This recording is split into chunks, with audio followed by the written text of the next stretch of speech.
Identitas buku. Judul Obsesi Biru. Penulis Rizkiel. Tahun terbit 2011. Tebal 218 halaman. Ukuran 13 x 19 cm. Berat 202 gram. Penerbit Andi Publisher. ISBN 978 602 537308. Sinopsis novel Obsesi Biru. Di dunia yang serba random ini, gak sedikit orang ditakdirkan bersahabat gara-gara memiliki kelebihan yang sama seperti dalam kasus Biru dan Anya, memiliki kekurangan yang sama. Kadang sesuatu yang dilahirkan dari rahim yang sama tidak pernah sama seperti Biru dan Langit. Biru ingin dirinya dilihat, sementara Anya ingin Biru melihatnya. Gelombang mimpi indah yang pasang membuat obsesi Biru terkabul. Cowok itu mendapatkan semua hal yang selama ini didambakannya, sementara hati Anya tanpa siapapun tahu seketika hancur. Cewek itu kehilangan sahabatnya sekaligus orang-orang yang sekian lama diam-diam disayanginya. Dan ketika gelombang mimpi indah itu akhirnya reda, semua hal telah telanjur berubah, sepenuhnya segala-galanya. Cerita ini ada karena orang-orang terlalu lupa untuk melihat cinta yang bertebaran di sekitar mereka, terlalu on fire dalam obsesi semu yang membutakan mata dan hati mereka, dan pula terlalu gak mampu untuk menerima seseorang siapapun dia dengan keadaan apa adanya. Identitas buku. Judul Invalidate. Penulis Faradita. Penerbit Kubus Media. Terbit 2018. Tebal 398 halaman. Ukuran 13 x 19 cm. ISBN 978 602 6731 159. Sinopsis novel Invalidate.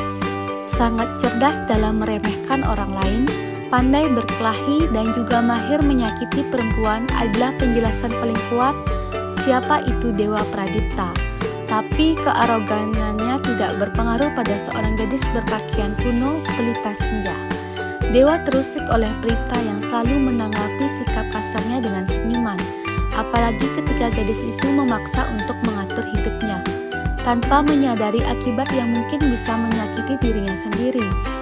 Dewa memulai sebuah permainan untuk menaklukkan Pelita, karena gadis itu adalah sebuah paket lengkap bagi Dewa. Untuk memenangkan taruhan dan menyakiti sepupu tirinya, hingga suatu saat Pelita mampu merubah pemikiran Dewa. Lalu bagaimana kisah Dewa dan Pelita? Identitas buku. Judul Mariani. Penulis Risa Saraswati. Tahun terbit 2019. Ukuran 14 x 20 cm. Tebal 182 halaman. Penerbit PT Bukuni Kreatif Cipta. ISBN 9786022203193. Sinopsis novel Mariani. Marianne Charlotte van der Burg adalah seorang gadis keturunan Belanda yang tinggal di Hindia Belanda atau pada masa penjajahan Belanda di Indonesia. Dia tinggal dengan seorang ayah, Anton van die Burg, yang merupakan seorang pemilik toko yang sangat kaya pada masa itu. Masa kecil Marian ini sedih karena Marian ini tidak mendapatkan kasih sayang dari ibunya. Ayah dan ibu Marianne telah bercerai karena ibu Marianne mengkhianati ayah Marianne dengan melakukan hubungan dengan laki-laki lain. Kemudian ibunya mengandung Marianne. Jadi sebenarnya Marianne ini bukan anak kandung dari Tuan Anton, tetapi Tuan Anton begitu menyayangi Marianne dan akhirnya membawa Marian ke Hindia Belanda dengan hidup di sana. Di Hindia Belanda, Tuan Anton memiliki pegawai bernama Greta. Dia juga memiliki seorang anak perempuan yang bernama Shiny. Shiny juga bekerja dengan Tuan Anton sebagai pengasuh dari Marian. Selain jadi pegawai dan pengasuh, Tugas dari Greta dan Shiny adalah menghubungkan antara Tuan Anton dengan Marianne. Hal tersebut dikarenakan Tuan Anton memiliki sifat keras kepala dan juga dingin. Dia tidak seperti ayah pada umumnya yang berbicara dengan anaknya dengan baik. Namun beliau sangat pendiam dan sangat keras kepala pada Marianne. Begitu juga Marianne, gadis kecil yang sangat nakal dan juga sangat judes. Pada suatu ketika Marianne bersekolah, ia diminta untuk membuat karangan tentang ibunya. Nah, hal tersebut membuat Marianne marah dan berkata kepada Greta bahwa ia ingin pergi ke Nederland untuk mencari ibunya. Kemudian Marianne berlari. Shiny yang mengikuti Marianne dan menemui ibu Greta, kemudian bertanya kepada Shiny kenapa Marianne mengetahui bahwa ibunya ada di Belanda. Shiny menjawab bahwa Marianne mungkin menebak-nebak, padahal ibunya sebenarnya ada di Jerman. Nah, dari kejauhan terdengar teriakan Marianne yang mendengar kata-kata Shiny barusan. "Jadi, kalian semua tahu tentang ibuku?" ucap Marianne. Nah, dari sanalah Marianne marah dan mengurung diri. Marianne tidak mau keluar, makan, dan bersekolah. Mau tidak mau, Shiny melaporkan ini ke Tuan Anton. Mendengar hal ini, Tuan Anton sangat marah. Keduanya sangat ceroboh membicarakan hal tersebut di depan Marianne. Nah, Tuan Anton datang menemui Marianne dan keduanya bertengkar sangat hebat. Akan tetapi, di keesokan harinya, Marianne membangunkan Greta yang merupakan pengasuh dari Marianne dan memintanya untuk mengantarkan ke sekolah.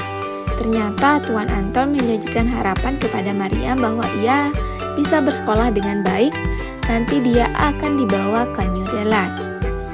Nah, setelah itu Tuan Anton mendapatkan kabar dari Jepang bahwa akan segera datang. Mau tidak mau, Tuan Anton harus segera membawa Marianne ke Nederland. Dalam perjalanan, tentara Jepang datang dan menembak Greta dengan tewas. Nah, pada saat itu kendaraan sangat melaju cepat. Tuan Anton hanya bisa memeluk erat Maria dan berkata bahwa ia sangat mencintai Marianne. Maria mendengarkan hal tersebut sangat terharu dengan melaju kendaraannya mereka. Mereka pun mengalami kecelakaan sehingga membuat jatuh ke jurang. Identitas buku. Judul Antares. Nama pengarang Reinda. Tebal buku 448 halaman. Kemudian panjang dan lebar buku 14 x 20 cm. Penerbit Love Novel. Tahun terbit 2021. ISBN 978 623 6533789. Sinopsis novel Antares. Novel Antares ini bergenre fiksi yang mengisahkan sekumpulan geng motor yang bernama Calderios yang dipimpin oleh Antares yang juga mempunyai sahabat yang termasuk ke dalam personel inti geng Calderios. Dalam novel ini, Antares dipertemukan dengan seorang yang bernama Zea, gadis SMA yang super cantik dan baru pindah ke sekolah barunya. Di sana ia bertemu sahabat-sahabat barunya dan Antares, laki-laki dengan paras bak, dewa mitologi Yunani yang merupakan ketua geng motor terkenal. Calderios, Ares, dan Zea sama-sama kuat. Bahkan Zea menyimpan sejuta rahasia di balik wajah cantiknya. Rahasia tak terduga untuk para pembaca dan Antares. Reinda memang sengaja membuat karakter Zea sebagai perempuan kuat agar pembaca tidak terpatri dengan stigma masyarakat bahwa perempuan harus selalu dilindungi dan butuh pertolongan. Zaman sekarang perempuan juga bisa memimpin dan melindungi dirinya sendiri. Nah, novel ini juga menceritakan tentang geng retro yang merupakan geng motor yang selalu mencari masalah dengan Calderios. Sampai suatu ketika terjadi peperangan besar di antara kedua geng tersebut. Nah, pada peperangan pertama, Untuk pertama kalinya sepanjang sejarah Karderios dikatakan gagal dalam pertempuran. Tetapi di peperangan kedua, Karderios berhasil mengalahkan geng Retro. Nah, dalam kisah ini terdapat cerita percintaan, permusuhan, persahabatan, dan kekeluargaan yang diceritakan dengan sangat rapi di dalamnya. Identitas novel. Judul novel Tenggelamnya Kapal Van der Wijk. Pengarang Buya Hamka. Penerbit PT Bulan Bintang. Tahun. Sinopsis novel judul Tenggelamnya Kapal Van der Wijk.